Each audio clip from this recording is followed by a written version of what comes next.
Hey guys, it's Paul Wilson here, just starting the eLearning live stream as we speak. So welcome everyone. I'm glad you're able to join me today.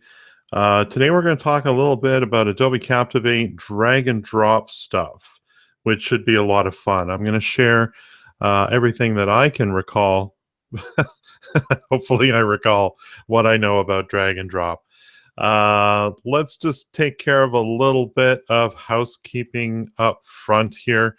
I'm just going to open up a browser here. Just give me a moment here. Again, it would be fantastic if I could get someone to do the production stuff for me. So let's start off with my YouTube channel.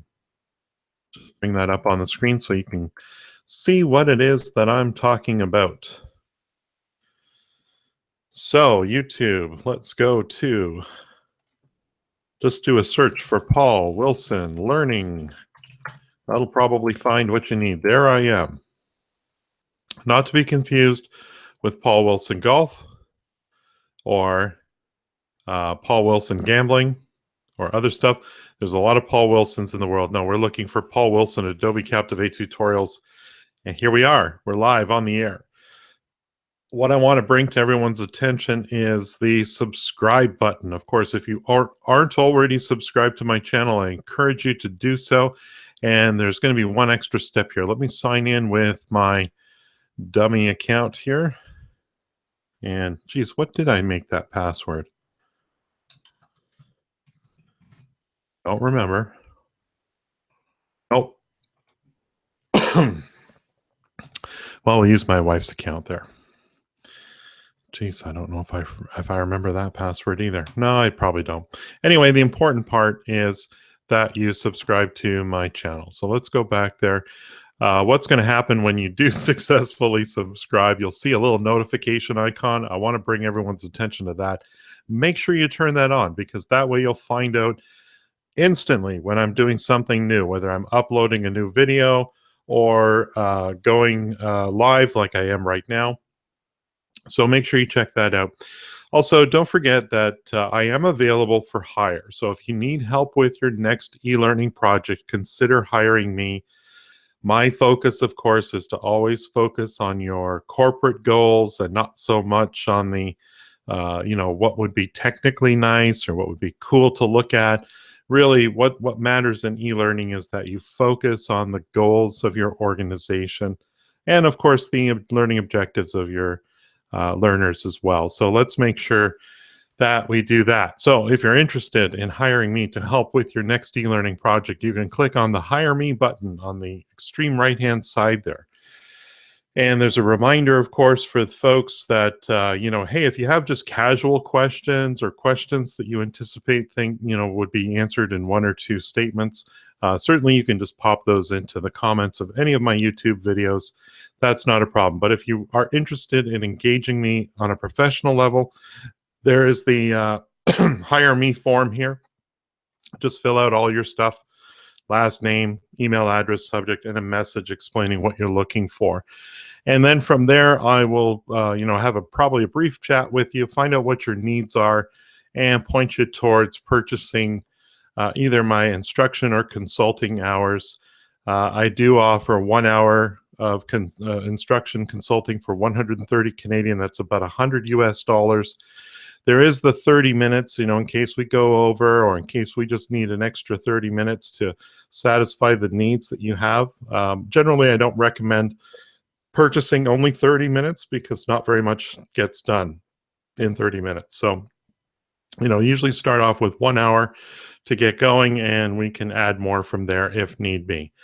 So, and I do a lot of this. This has actually become a great deal of what I do, is spending a couple of hours with people online. We talk about what your needs are. I help you through the process so that you have an understanding of what you need in your e-learning, what you need with Adobe Captivate. I want to bring everyone's attention to my Udemy course as well. I have a course on Udemy that's called Adobe Captivate 2017 Responsive Custom Quiz Questions. This particular course is available for $50 US. You can purchase that directly from udemy.com. Just do a search for Adobe Captivate 2017 and you'll find it. But I just want to let you guys know that if you take advantage of the live in the live chat, I'm going to make available, of course, the super chat capabilities. So let's just take a look at that. Just bear with me a moment here. And again, I'm juggling all this stuff at the same time here.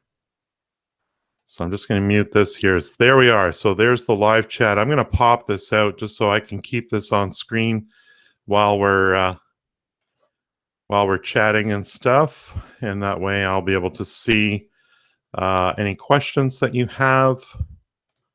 And I'll just close this window here. So it looks like Jared has joined us. Thomas has joined us. Hello, Thomas. Hello, Jared. Courtney's here. Courtney, I'm here. My video isn't working for some reason. Watching on my iPhone. Perfect. That's the great thing about YouTube live stream is you can pretty much do it anywhere.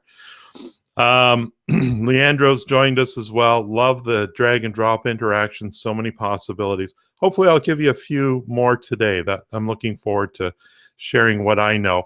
And of course, if you guys have ideas or interesting concepts that that you've done with drag and drop, feel free to put something in the chat window here, and we'll all benefit by that, of course. So let's just resize this a little bit here. Sorry, caught a little off guard. Suddenly it's 4 o'clock and I realize, hey, I'm supposed to be on a live stream.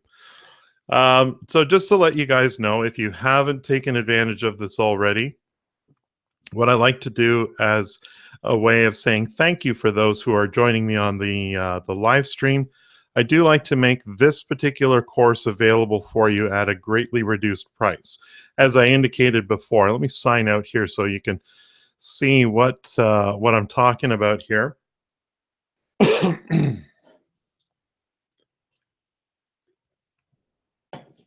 So let's go into Udemy like I'm not a Udemy instructor. So I'm just going to type in Captivate 2017. There's some older Captivate courses here as well if you're interested. But my course is the one we're talking about today. And I have influence over it. So as you can see, this is Canadian dollars. Of course, being Canadian, of course, everything I look at on the internet automatically comes up as Canadian dollars. But if you're American, this course comes up at $50. I'm not sure what the price shows up for different currencies, but suffice it to say it will be converted to all those different currencies. So if anyone is willing to do a super chat of $10 or more, super chats are just a way of showing appreciation to me for doing the live stream, for making my video tutorials, and so on. If you do a $10 super chat right now, I will send you a free link to the course. So for $10, you're getting in this case, a 55 Canadian dollar or $50 US dollar value for only $10. And that will give you access to the full 1 hour and 20 minutes this course includes. There are a couple of different downloads available. You can download the template files that I use in this course, and I also allow you to download, once you've completed the course, a completed version of the actual program itself there. Dr. Harry looks like he's got a question there. Do you have a playlist of all the video recorded? Well, I do organize my YouTube channel into different playlists. If you go back to my YouTube channel and take a look at playlists here, there are a bunch. So I have one for previously recorded live events, so things like this right now. I have a short, well, it's quite a long list, but a list of all the short videos, the quick tips, as I call them. So if it's just like a 1-minute video, a 4-minute video, I put those all in there. So if you're just looking for a quick tip or a quick hit of information, I have a playlist dedicated to navigation. I have a playlist dedicated to the last 3 different versions of Adobe Captivate 2017. 9, and there should be one for 8 that would have been earlier on, I think somewhere in here. But there's all kinds of good stuff. So yeah, there's Adobe Captivate 8 there. I have a playlist for getting started. So if you have Just a very simple needs. You're just getting started. I don't like using the word newbie. I find it kind of derogatory. But if you're just getting started with Adobe Captivate, here's a list that I would recommend you checking out. Jared has a question. You don't have to raise your hand, Jared. You can just type it out. Keep in mind, of course, with the live stream, there's only so much time that I can dedicate to answering these questions. There are some topics that we want to cover off. Go ahead and write out your question, Jared. If it's something I can answer within the live stream, I certainly will. But if you're looking for something big, much more involved thing, I'm not sure I can help you out in this context, but we'll do our best. We'll do our best. So let's get started with drag and drop. This is something that that I think is a fantastic addition to Adobe Captivate. Drag and drop was added a couple of versions ago. I believe it was version 8. Was when it first showed up, and it kind of worked okay at first, and there's been some improvements to it. But one of the challenges, one of the things that makes it more difficult than perhaps some of the other interactions is that now, of course, with responsive design, drag and drop becomes a little bit more challenging. So I'm going to share with you sort of a quick, simple drag and drop working with responsive design. And this is, talk a little bit about fluid boxes here.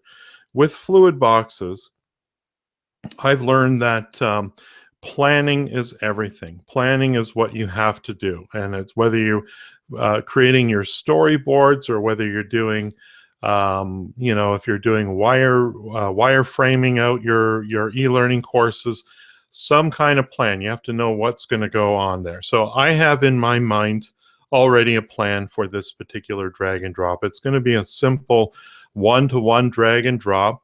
So let's just go ahead and do that. I'm going to start off with some vertical fluid boxes, and this is the way I work it through. I'm going to start off, I want a title. So I know I need that area covered.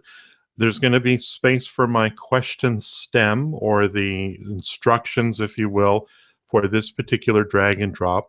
I need a place for the interaction. I need a place for my caption, and I need a place for my navigation control. So in this case here, I know ahead of time that I already need 5 vertical fluid boxes. So I'm going to go ahead and create those. And I can actually start to put some of those objects in place. So I'm going to highlight the first one here, and we're just going to put in a text caption, and we're just going to call this drag and drop. This is nothing different than any other text caption. I'm just using the default for this particular theme, but I am going to change it. So let's make that just a transparent caption type. I'm going to bump up the font, make it large like a title should be. Now, of course, I need to get back to the fluid box selector.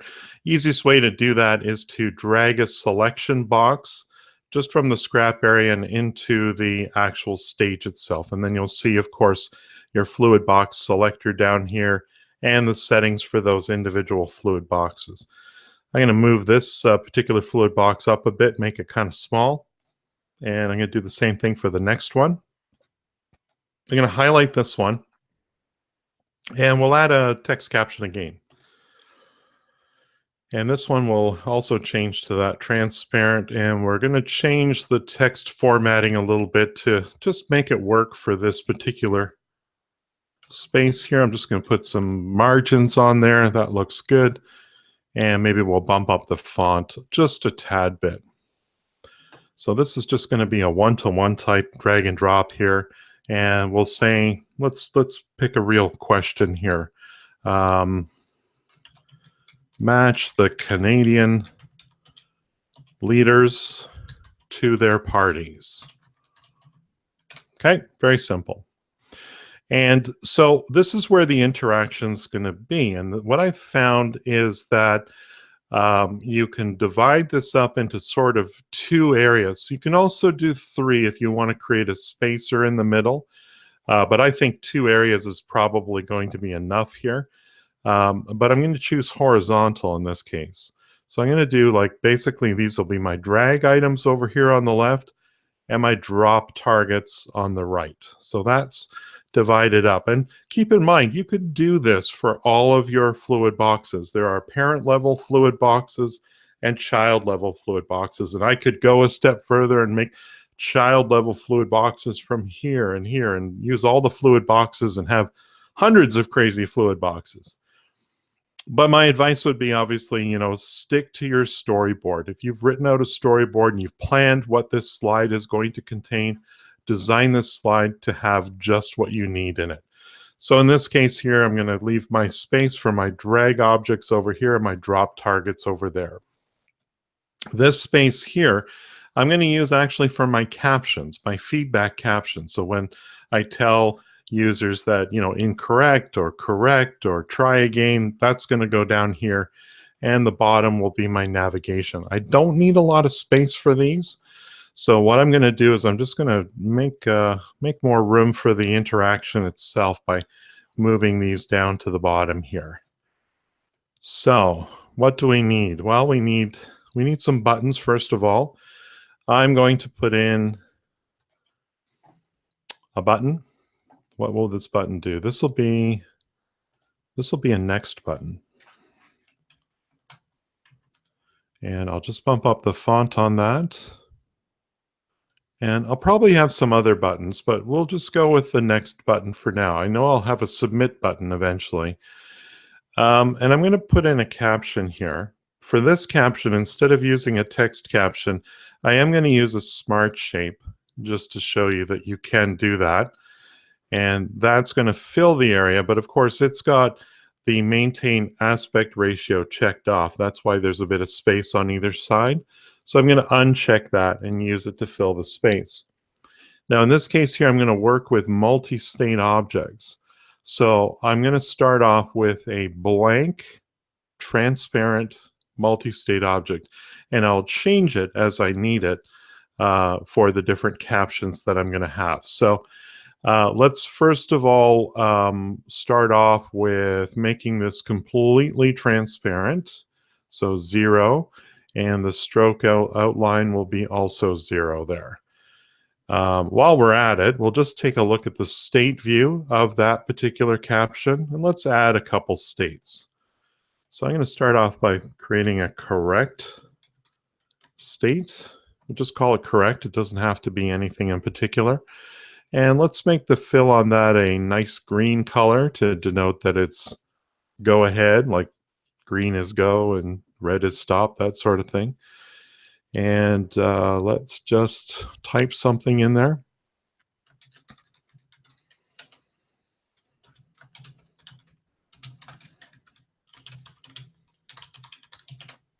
And I'll just bring the font size up to about 20 or 30, whatever it takes. Let's go 30. And I don't like that color. Let's make it a dark black there. So that's what I'm going to display if someone gets this particular question correct. Let's duplicate this. Let's right click and duplicate that state and call this incorrect.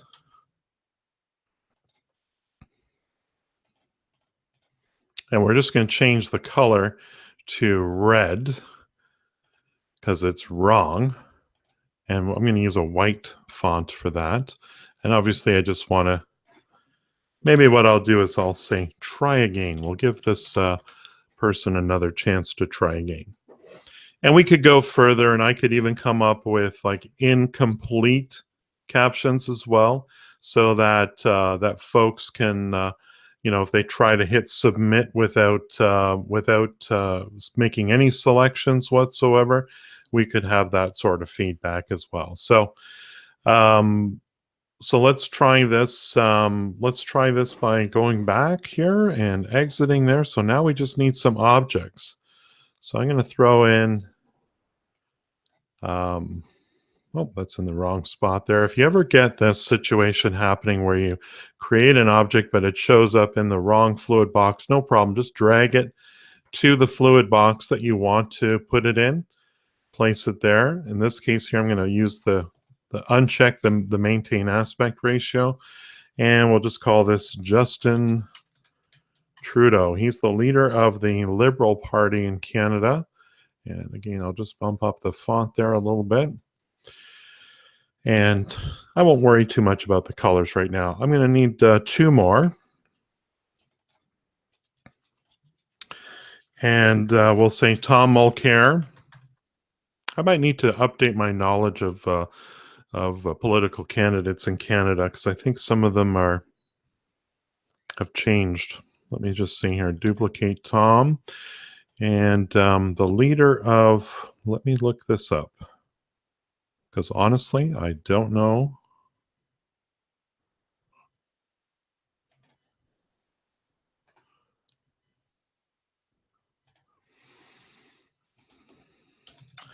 Leader of Conservative Party in Canada. That's right. Yeah, the previous interim leader had stepped down and they had elected another one. So let's put Andrew's name in there. And now we're going to have our drop targets. And you know what? I'm just going to copy, I'm going to duplicate one of these and then drag it over here. And we'll just say Liberal Party.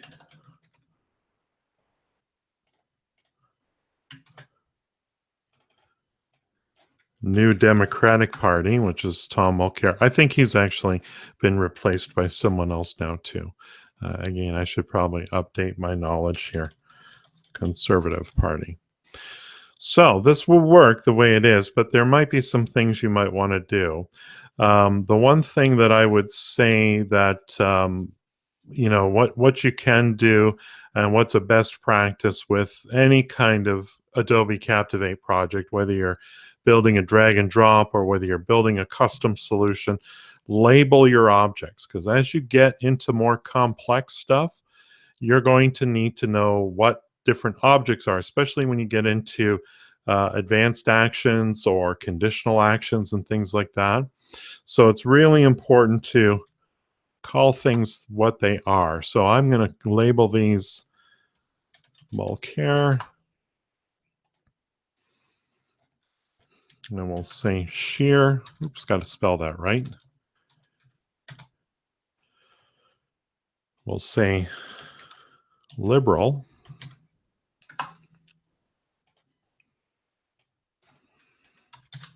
And as I'm doing these things, keep in mind, of course, you know, I'm just doing this off the cuff. I'm not putting a lot of time and effort into this.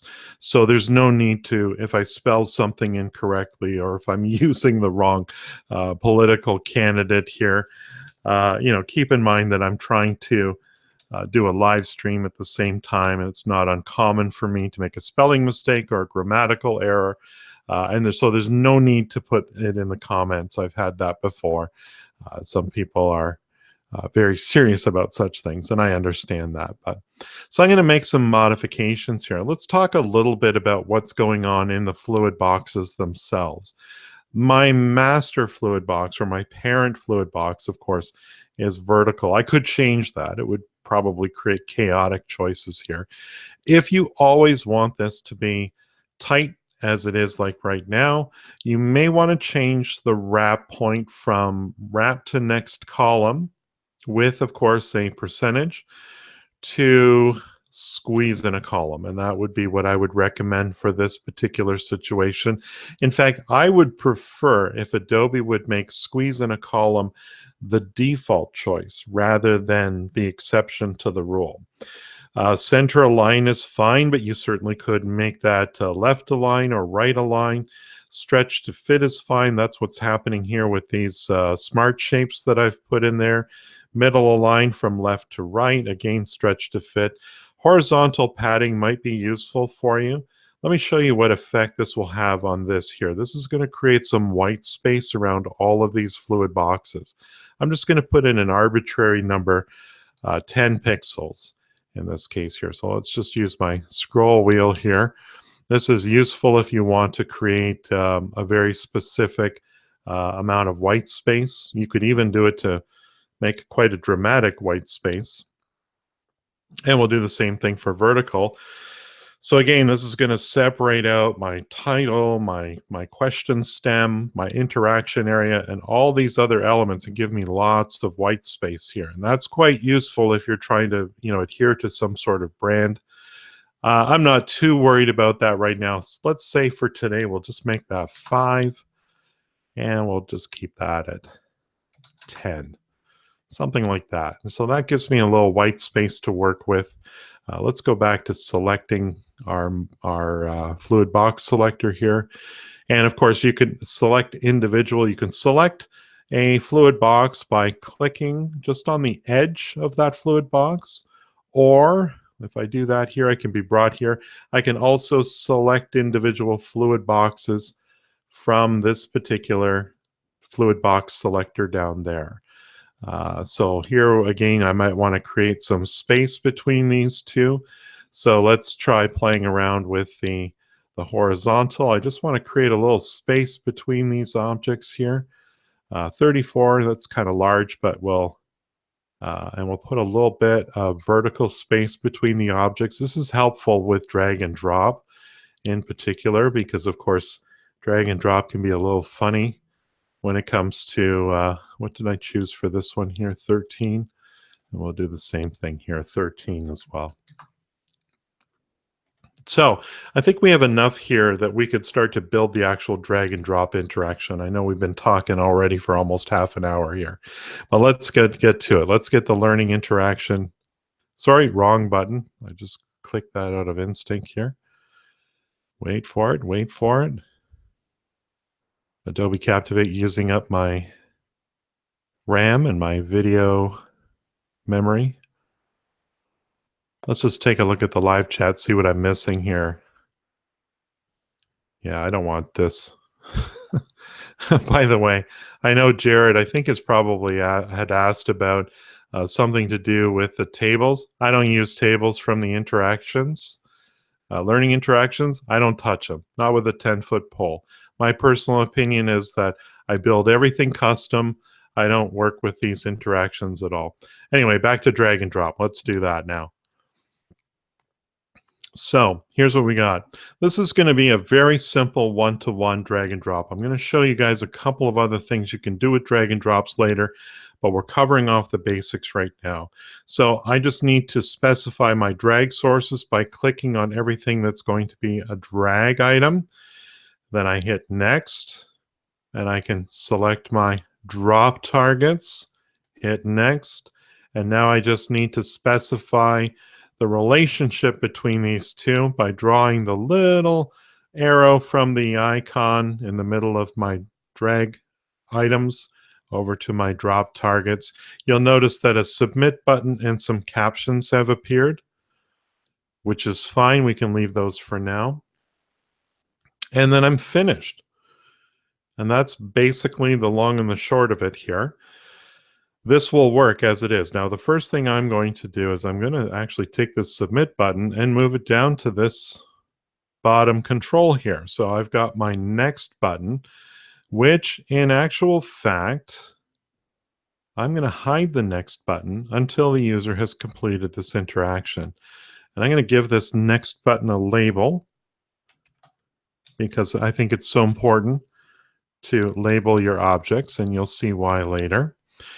And this submit button here, I'm just going to bump up the font so that it matches the next button here. We'll just go 31 pixels. There we go.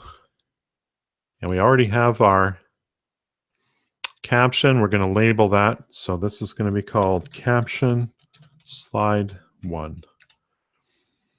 Great. So I think we have everything we need here. Let's take a look and see how this works. Let's do a preview, actually. Let's preview this project and see if everything works right. This is the default stuff. So it's going to take over my YouTube page here. Or maybe it won't. This is the thing about doing a live stream. Not everything works all the time.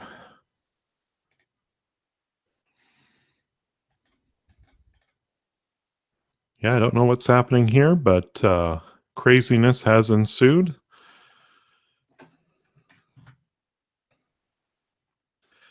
And all else fails, end task. Let's try that again.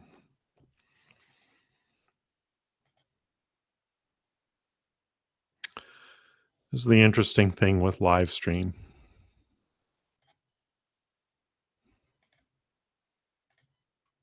There we go. So it finally showed up.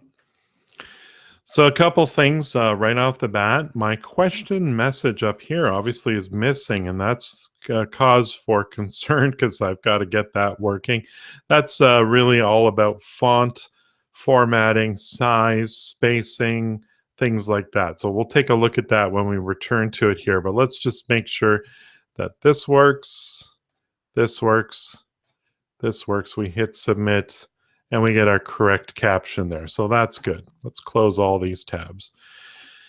So right off the bat, well, I probably need to fix the margins here. I probably have too much margin,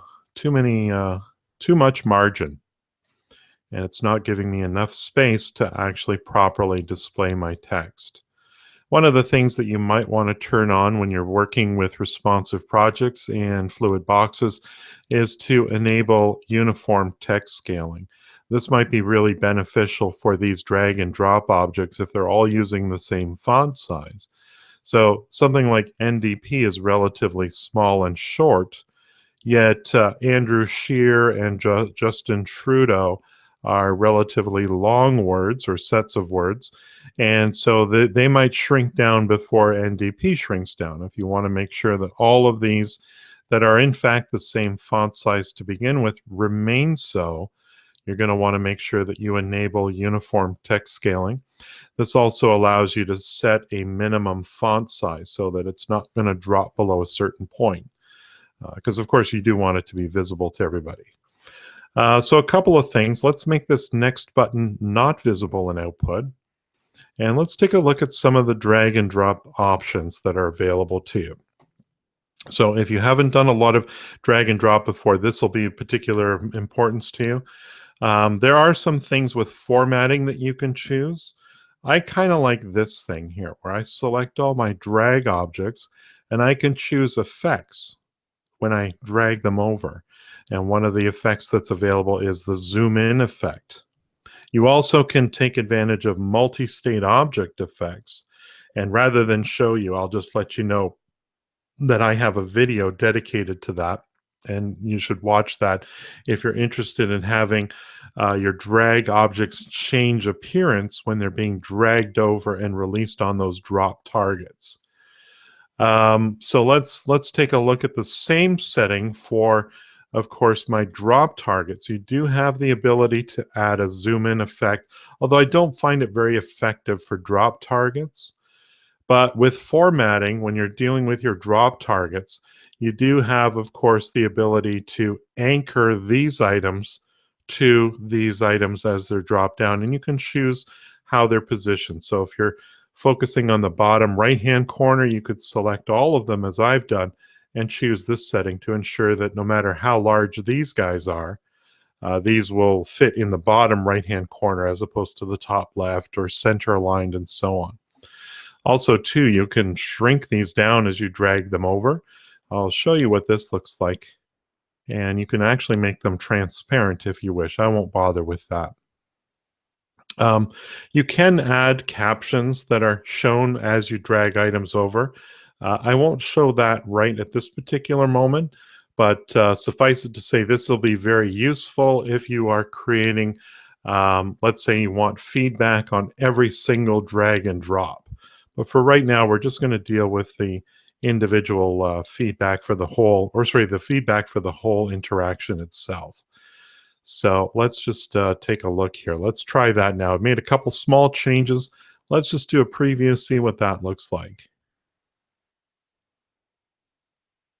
Okay, so let's, so now this looks much better. My submit is the only option available. Justin Trudeau. Oh, it shrinks it down to 50% and fills in the bottom. Tom Mulcair. You see how it's creating that zoom in effect as I grab it? and I could submit at this point. But let's say I made a mistake. How would I change that? Well, that's not available to me. Let me show you how you can do that. That's something that's important.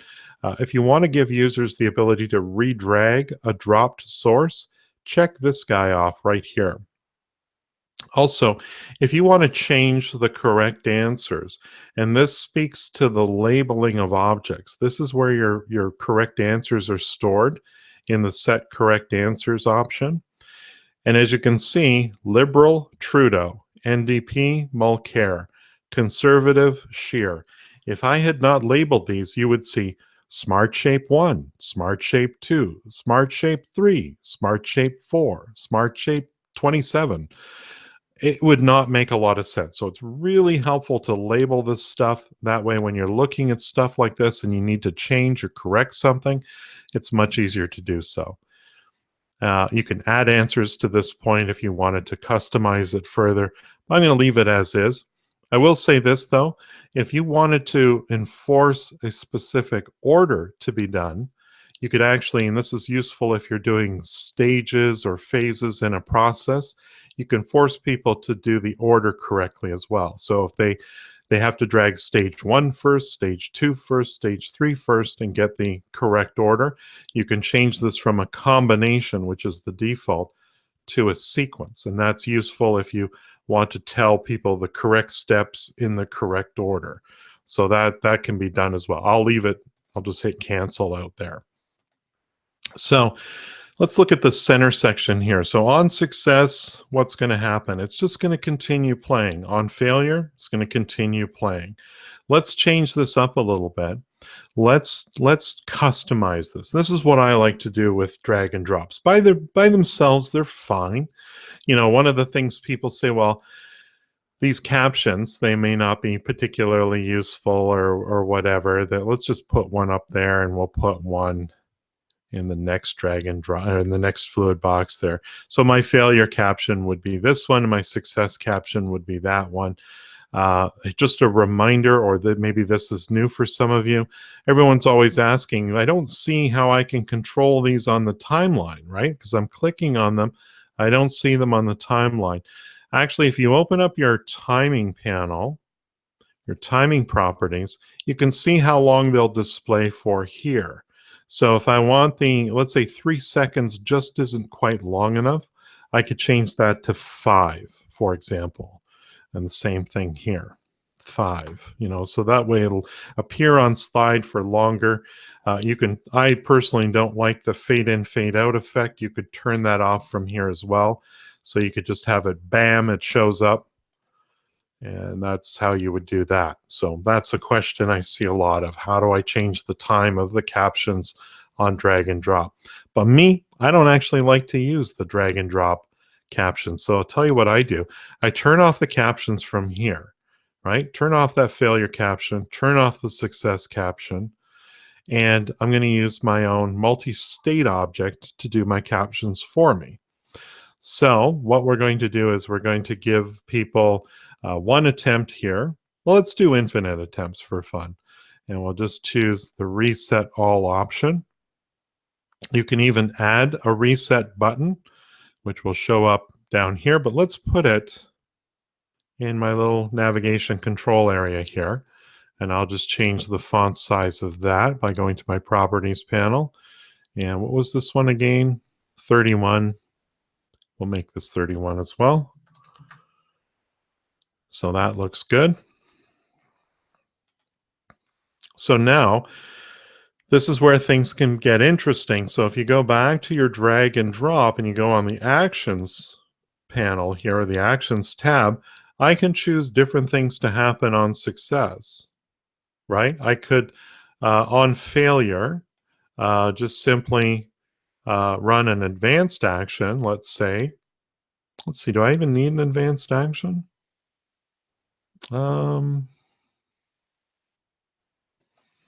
I could actually just change the state of caption, slide 1. That's where my item is, to incorrect. We could uncheck continue playing the project, and then it would just say try again, and then the user could try again, and it would reset all. And that would work. And on success, we could create a little advanced action. Let's try this. I'm going to create a little advanced action, and I'm just going to call this on success. And what it's going to do is it's going to change the state of caption slide 1 to correct, and we're going to show,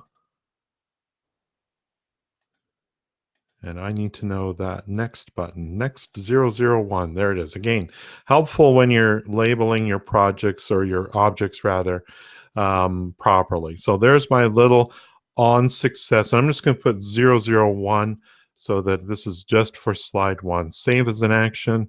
Okay, close. And so execute advanced action on success 1. This should work, I think. Sometimes, you make these little mistakes and you can continue. And let's just try this out. So I've done some interesting things to customize it to make drag and drop work the way I think it should work. I could be wrong, right?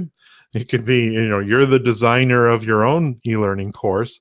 So my suggestion is start thinking about ways how you could customize your drag and drop to do some more interesting stuff. So let's just do a preview of this. See if this works the way I thought it would. Okay, so let's drag Justin Trudeau down to NDP. That's not right. That's not right. That's not right. What if I changed my mind? Oh, I could put 2 on the same party. I could put 3 on the same party. That's not right. Let's hit submit. Those go back. Let's do it right this time. Right. Submit. I get my caption. It says correct. Click next to continue. And I can click next and continue with the rest of my project. So what are some of the things that we would need to fix here? I think we're pretty good. But let's try something here. Let's first of all say, well, this is, we don't want to have more than one object per item. So what we're going to do is I'm going to select the Liberal Party and go to this Object Actions button here. And this allows you to do some interesting things. Right now it's set to accept all.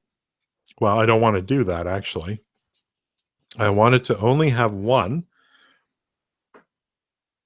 And if I drag something new into it, I don't want it to go back. I want it to replace what's there because I've changed my mind. So this should work pretty cool. I will allow any of these to go, but I want to replace what's there, but I only want one. So let's do that for all of these.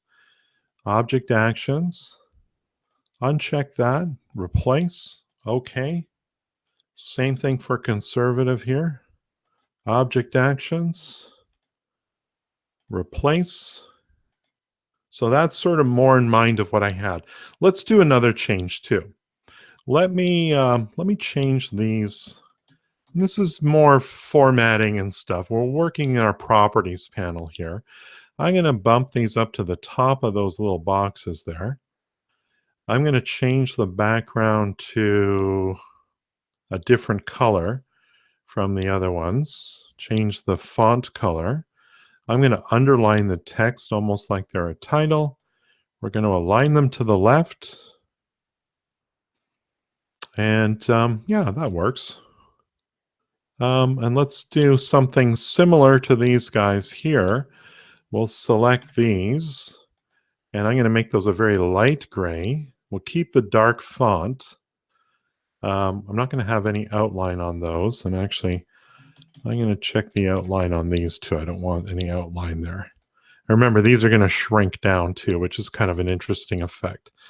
So that should work really well. The other thing, of course, this is one-to-one. I need to randomize this somewhat. So I can just take one of these objects and move them. That's the cool thing about drag and drop and fluid boxes is that you can change the order of things and have things all mixed up. Oh, I'm just putting them back in order again here. And no reason why you couldn't move these ones too. Right, let's put Tom Mulcair at the top here. And Just mix it up a little bit. That's sufficiently mixed. So let's try this now. And you know what? Let's do one more thing. This white background is boring. So let's select our parent fluid boxes and go over to the options tab. And let's do a gradient fill. And let's pick something kind of interesting. Maybe we'll do a center fill and red. We're Canada, so that's what we'll do. And I'll do white. It's kind of ugly. Let's pick different. Let's do some interesting things here. Let's add some different colors that might be sort of bizarre but interesting. And just make it look different. There we go. That's different, all right. And because of that, of course, maybe I might want to change that title to a lighter text like white. So you can really customize these fluid boxes. They're a lot of fun to play with. Let's do a preview of this project now. I think we're good to go. This should be an interesting result here. So here we go. So Tom Mulcair, he is the leader of the Liberal Party. So you see how it shrinks down and it fits nicely because I've realigned that stuff. Justin Trudeau, he's pretty conservative. Not Andrew Scheer. There, submit. Bounces back. Let's get it right this time. Justin Trudeau. Liberal Party. Oh, you know what? I didn't get my try again message in there, did I? Well, that's easy to fix. That's just with a little bit of it. There we go. Click next, and now we're good to go. So you can see there's a lot you can do that's not just your basic drag and drop. So that's, yeah, you want to make sure, of course. Let me just check that. Did I do that? I really wasn't watching. Yeah, so incorrect. Yeah, so that would work. I wasn't paying attention. I don't know if it switched over. It should have. Change state of caption slide 1. And, you know, like all these things, sometimes you've got to spend a little time tweaking them and making them work just a certain way. Anyway, that should be enough to get you started with coming up with something a little bit more customized, something that'll work well with fluid boxes. I want to show you one other thing that's kind of cool in fluid boxes. This shouldn't take very long. I've already prepared a similar slide as before, but this is a case where sometimes you have drag objects that might actually go with one of any number of drop targets. So here's an example here where you have, let's say, Ontario goes with, actually, let's see if I can find the example that I was thinking of earlier. Drag and drop. Well, let's stay with this for a moment here. Here's the idea. So the idea sometimes comes up where you've got, I'll see if I can find this in my Explorer here. I'd like to find this one example because it's quite good. The example I'm thinking of, it has a lot to do with specifically states and provinces. Let's see if I can find it here. No, not there. Here's my thought, is that sometimes you're going to have drag and drop objects that could go in one of more than one location would be the correct answer. And just trying to find a good example of that would be helpful here. Let's just see what I can find.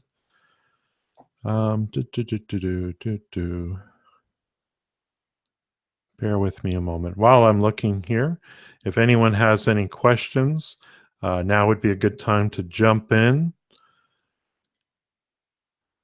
Someone writing in, looks like Spanish, I think. Not sure I can help you with that because my Spanish is not very good at all.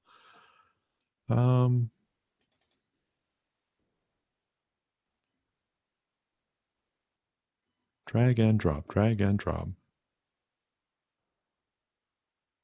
I have so many Captivate projects, it's unbelievable. Let me do a search here. Drag and drop. Interactions. Maybe it's in here. Yeah, this could be it, actually. There was an opportunity that I had about a year ago. So this won't be responsive design, but it might give us what we're looking for here.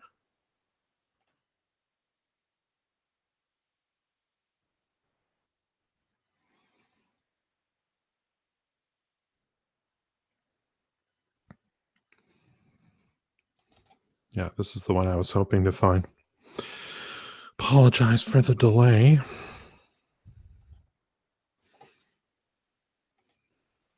So let me switch back to my screen here so you can see what I'm talking about. So here's an example. And you know what? Maybe what I'll do. So here's an example. So I've got Canadian provinces, US states, right? Ontario could go here. It could go here. It could go here.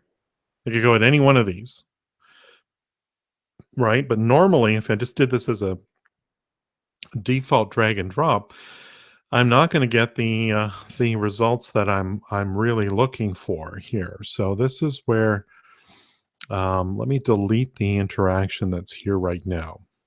Okay, so this is a little bit of a trick. Now, this is a responsive project in the sense that it was done with responsive projects.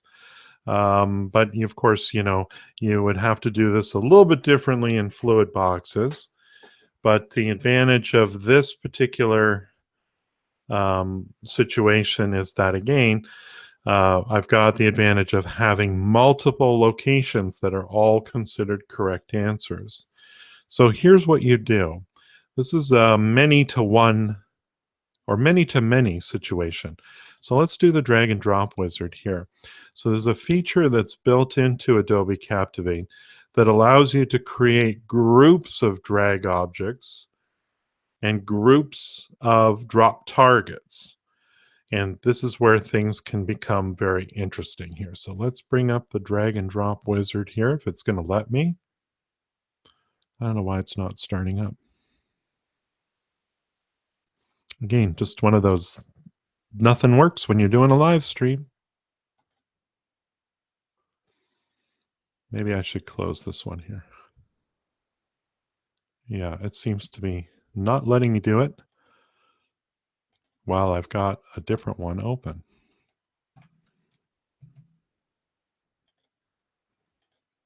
Let's cancel that. Okay, here we go. So here's my many to many drag and drop here. So let's hopefully this works this time. There we go. So the idea here is you can create what are called types, right? So I can select all of the Canadian provinces, Ontario, Alberta, New Brunswick, Quebec, British Columbia, Manitoba. These are all going to be part of, and I'm just going to add a new type and I'm going to call it provinces. Okay. Now I'm going to select Washington, Colorado, Nevada, California, New Mexico, and Texas. And I'm going to add those to a new interaction type called states. Okay. Next, now we're going to create our drop targets. And again, we're going to do this by type. So we're going to select Canadian province 1, 2, 3, 4, 5, 6. And we're going to click the plus. And we're going to call this provinces.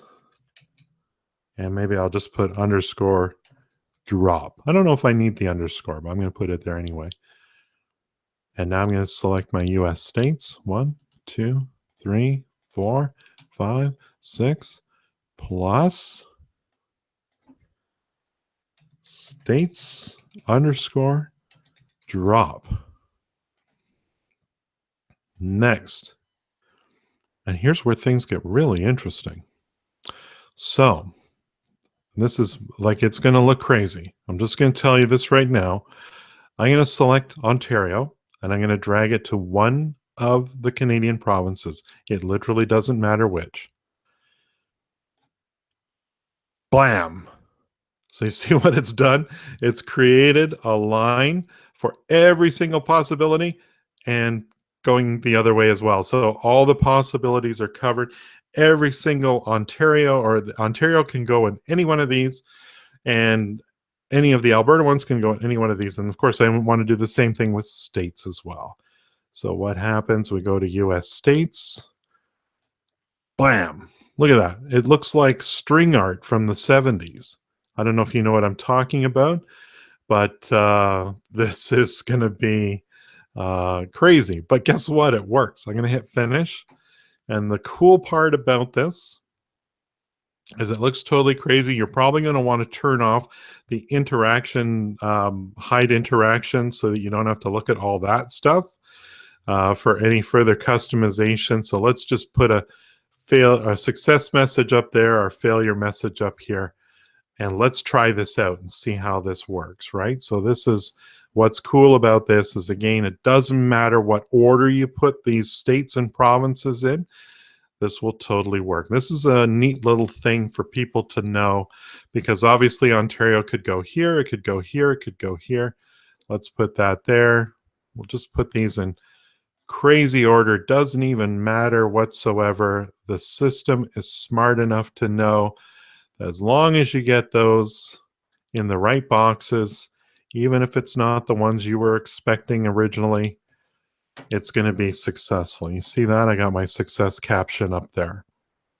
So that's something as well. Again, a little known, under-documented, like most things with Adobe Captivate, a little known under-documented feature that allows you to create these groups of different drag and drop things. It's quite useful to have that, especially if you have something like where you've got to drag over all the Canadian provinces to all the different spaces for those. So that's kind of cool. Hopefully you guys like that. And you can do the same kind of customizations with, the failure, success captions, writing your own advanced actions for success and failure, adding auto submit capabilities and stuff like that. And, you could even add the redrag the drop source. I don't know if I had the foresight to think of this. I probably didn't, but you can see here why it's so important to get the combinations. This is the combination effect, working with those, and it says drop target and drag source, provinces drop to provinces. So it's treating them all like a group as opposed to individual. And of course, there's 6 of them in each one there.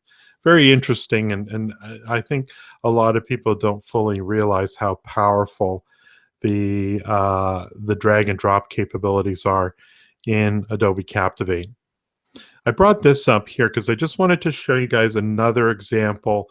The drag and drop doesn't actually have to be just for testing your knowledge. It can be used as a discovery exercise as well. In this case here, this was an interaction that that I wanted to create for an airport. And in this case here, it was just trying to simulate kind of what the real life experience would be.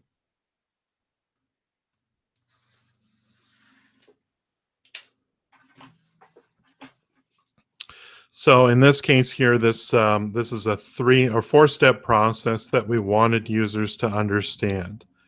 And so let me show you what this would look like. We'll just do this HTML5 in a browser and give you an idea of how this would work here. So the idea is that I took advantage of the actions that you can perform at the end of each drag and drop. I'll show you what it looks like first, then I'll show you how I did it. Oh my God, it's so large. So here's the idea. So this is a learning opportunity. So many international to domestic passengers need your assistance getting to their final destination. You can provide them simple instructions on how to get to their departure gate by using 4 easy steps. Drag the stamp, so these are like immigration stamps, for each step to the passenger's passport. This is a pretend passport, to learn more about each step. Click next when you're ready to proceed. So step 1, we drag it over, and it gives them a little information down here at the bottom. Step 2 replaces step 1 and gives them a little more information here. Step 3, when passengers are ready to proceed to the gate for their final destination, they must go through the security inspection. And step 4.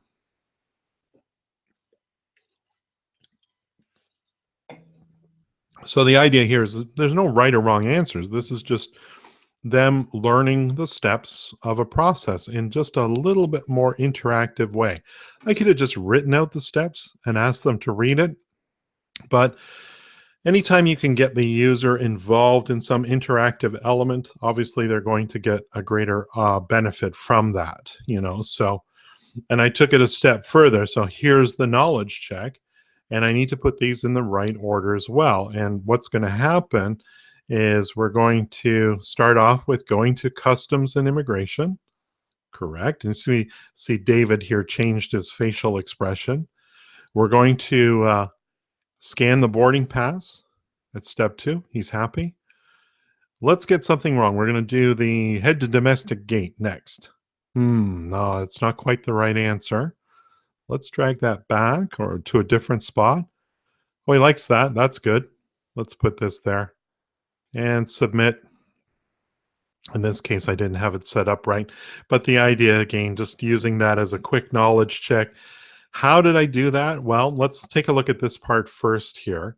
So what I did was, first of all, I set up the actions for each drop. For the drop target, it's a single drop target here. And we want to go to format. There's where we're looking for. So our object actions. So here's step 1. It's funny how they show up in a different order here. Step 1, step 2, step 3, step 4. I'm only allowing one item in the drop target, which is just the square box behind here.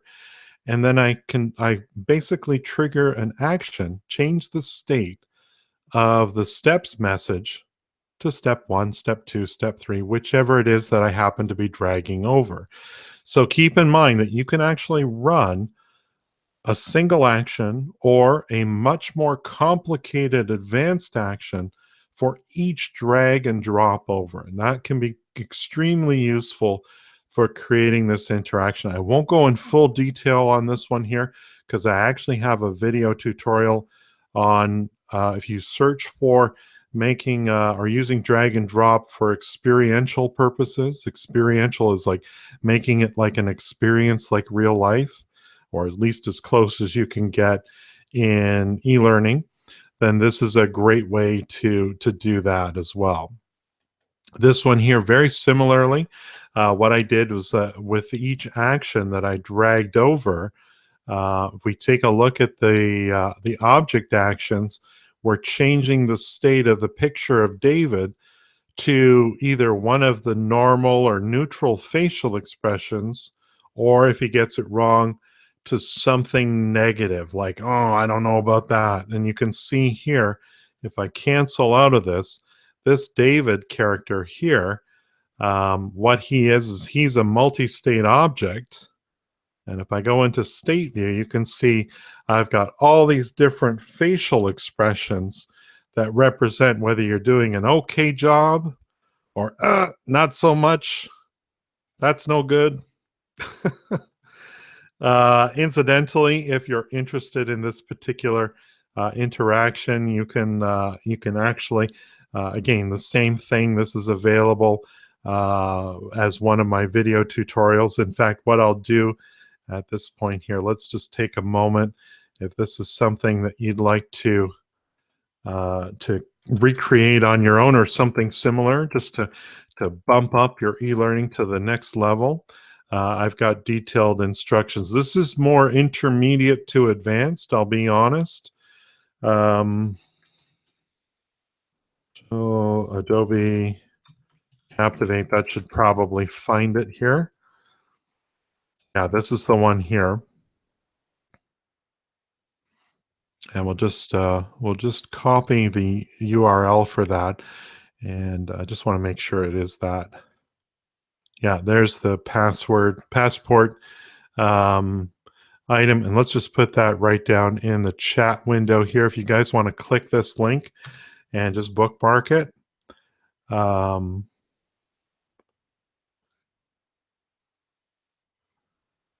that should be that. Let me just test that out.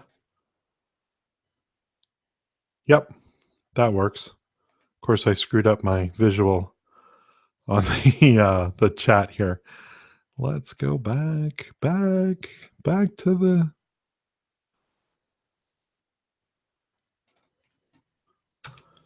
Oh, it's like I lost all the live stream. Oh, here it comes. It's like you're all typing so fast. That's so cool. So that should give you a really good ideas or some good ideas on how to take your drag and drop to the next level. But if you're just getting started, hopefully you're able to get some of the basics out as well.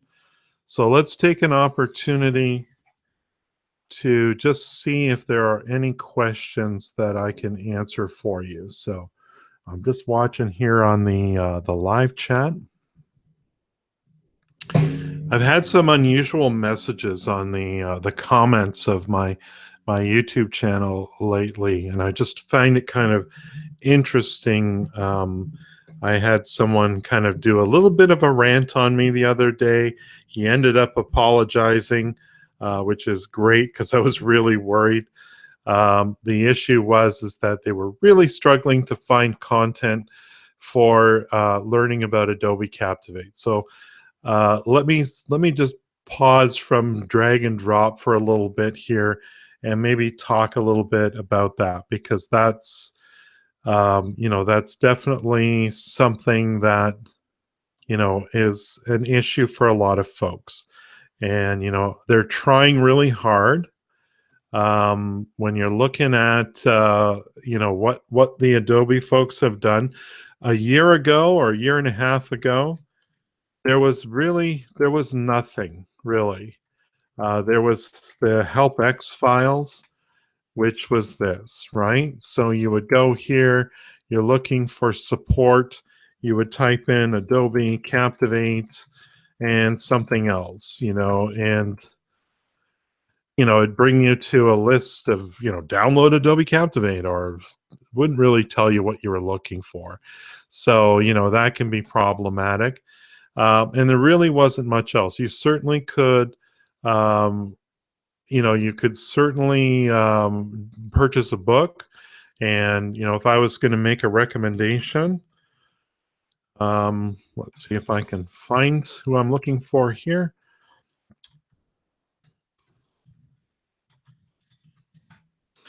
Mastering Adobe Captivate by Damien Brundons. I can't really pronounce his last name. I'm just trying there. There's Captivate 8, there's Captivate 7, Captivate 9. Actually, I'm not sure if he did 9. I know for a fact, though, that he and Pooja Jaising are literally right now writing Mastering Adobe Captivate 2017. The reason I know this is that they've asked me to review the book from a technical perspective. So,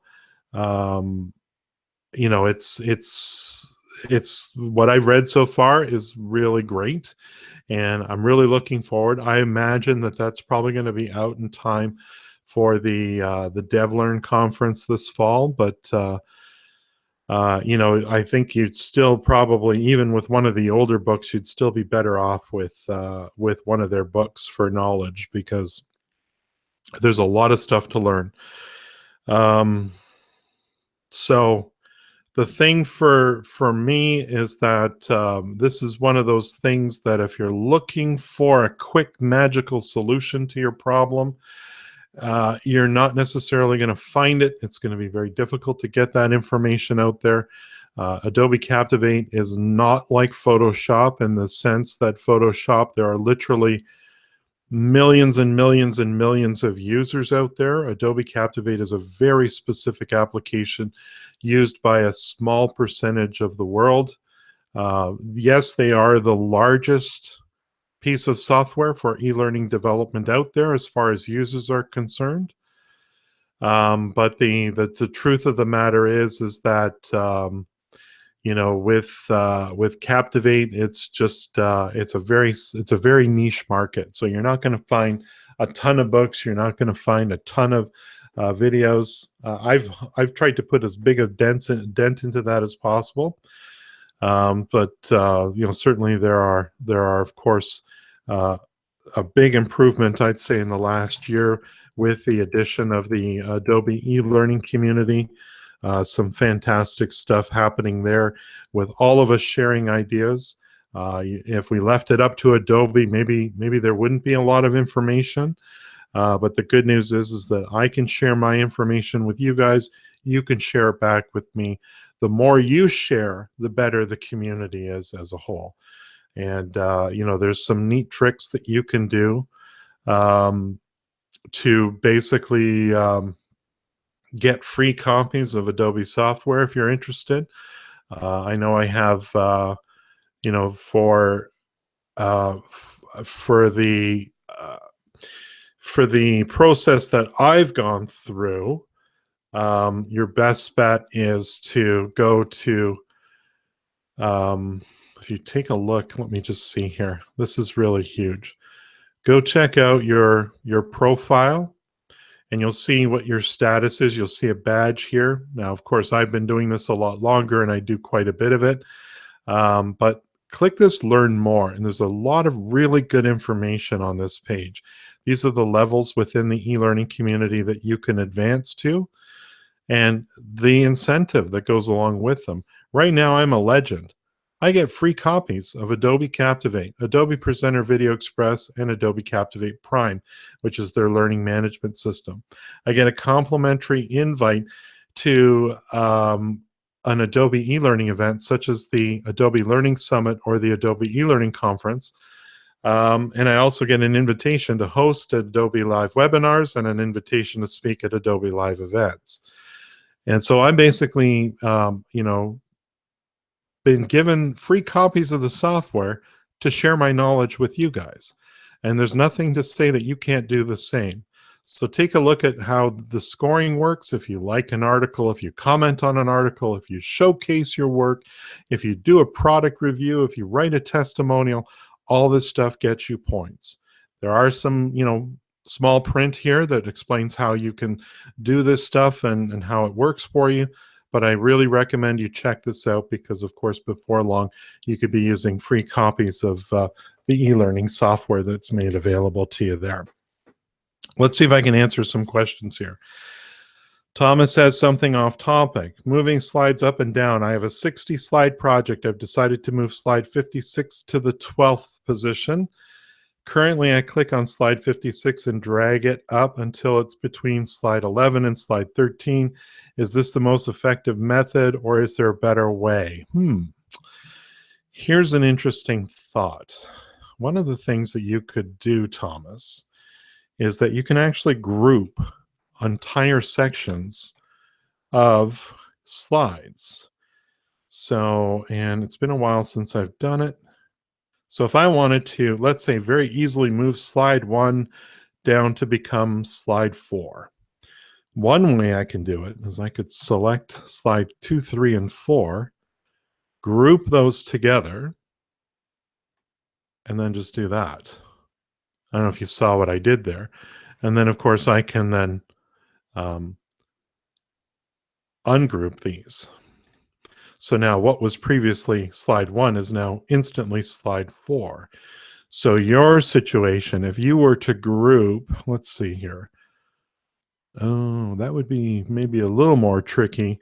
If you grouped slide 13 to 55 and then just moved slide 12 to just be before that group and then ungroup that big group you created, that might work.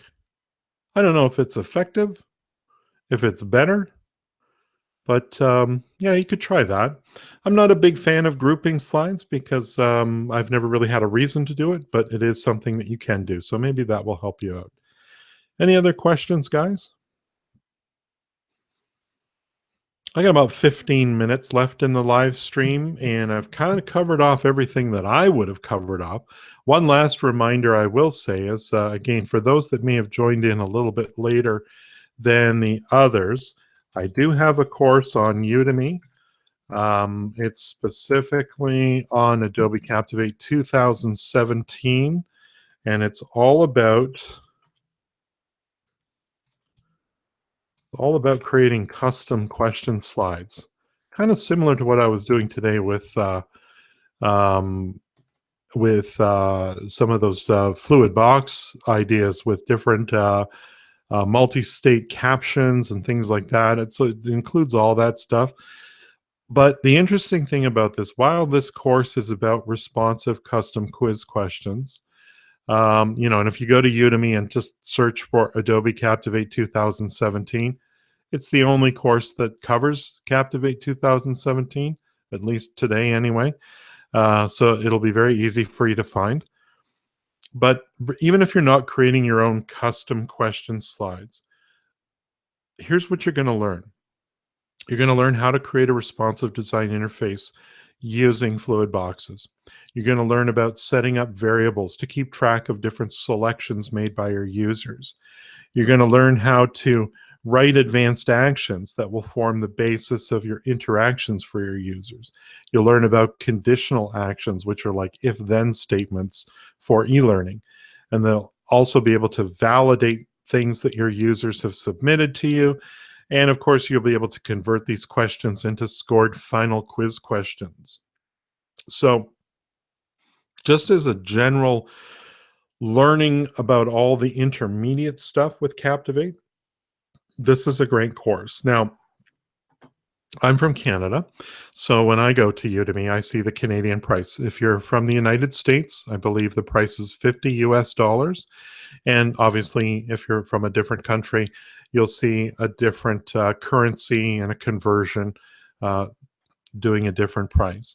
If you're in the United States, one of the things that I can do for you, and this would be true of anywhere, you'll get a very comparable discount.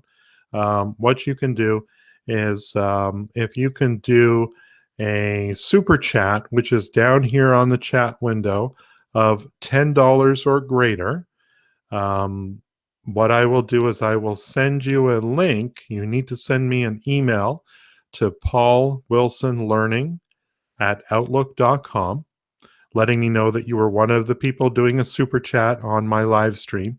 And I'll send you a link where you can take this course for free. Thanks, Jared. Yes, paulwilsonlearning@outlook.com. So send me a super chat right now of $10 or more. This is just a way of saying thank you and showing your appreciation for doing these live streams and doing the video tutorials, the 250 some odd tutorials I've done to date. Or maybe I've just helped you out. Maybe I've been in the elearning.adobe.com site and you've asked a question and I've helped you out and you'd like to say thank you. You can do so for, like I said, $10 will allow you to get this course from me for free, normally a $50 US dollar value. So if you're interested in that, I know some of you who are on the live stream today have already taken advantage of this, but if you haven't already, that's a great opportunity for you as well. So, and don't forget to subscribe to my channel. Obviously, if you go to youtube.com/Paul Wilson Learning, you'll see that there. If you need help with your next e-learning project, paulwilsonlearning.com. This is where you'll find all this stuff about me. I do articles. I often post a little bit further details surrounding many of the articles that I also post on the the Adobe e-learning community. I'll talk about the videos that I've come out with. You can see my access through social media. You'll see testimonials about working with me. I've got a bunch of people that have written testimonials about hiring me to help them with their e-learning projects.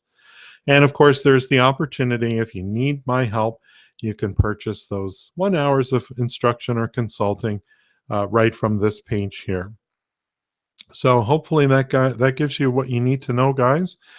I think that's it, unless I'll give you a moment to ask any other questions that you might have. I'm going to just copy everything that's in the live chat and save that, because of course I like to post that into the description, which will be down there. And you can add your comments later on if you're not watching this live and you have a question. As far as reaching out to me is concerned, probably the best way is just through the comments of my video, because I see those like this. Literally, it's on my phone. If you write a comment on one of my YouTube videos, I'll see it right away. And I always do my best to try to answer every single question that gets posed. So if you have a question for me, that's something I can answer in 1 or 2 sentences, that's probably the best place to ask it. Really, the Hire Me option on my website, if I just go back there for a second, just show you that. This is really for business inquiries. So if you're interested in hiring me or having me help you with your next e-learning project, as a consultant, this is what this form is for here. But if you have general questions, again, you can just find me at youtube.com/Paul Wilson Learning. We'll bring you there. And that's the best place to find me. I may not see it if you use, Twitter, or if you use the Adobe e-learning community. I may not see your message right away, but posting it on youtube.com, pretty much a guarantee. So, guys, unless you have any other questions, I think I'll probably sign off at this point. Thanks for a live stream, great live stream. I hope you guys enjoyed today's session on drag and drop. I hope you got something out of it, found some neat little hidden gems that you can now use in your own e-learning.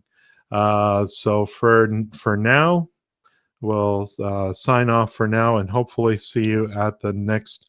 Oh, you know what? I'm not going to sign off just yet. I want to let you know one thing.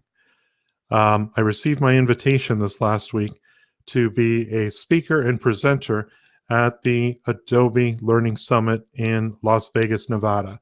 That's going to be October 24th at the Mirage Hotel. And if you're going to be attending DevLearn, you can sign up for the Adobe Learning Summit for, I think, as little as $199. And that gives you a full day of activities, all centered around Adobe e-learning. You'll get an opportunity to come and see me speak, and I'll be teaching hopefully a great topic. We've got some ideas started, but of course, once I've got that finalized, I'll share that with you. But these events are fantastic. I highly, highly recommend participating if you are within a short air flight to Vegas. Of course, it's Vegas, so you can have a lot of fun there as well. So stay tuned for more details about that in the upcoming live streams, and we'll talk to you guys real soon. Thanks for attending today.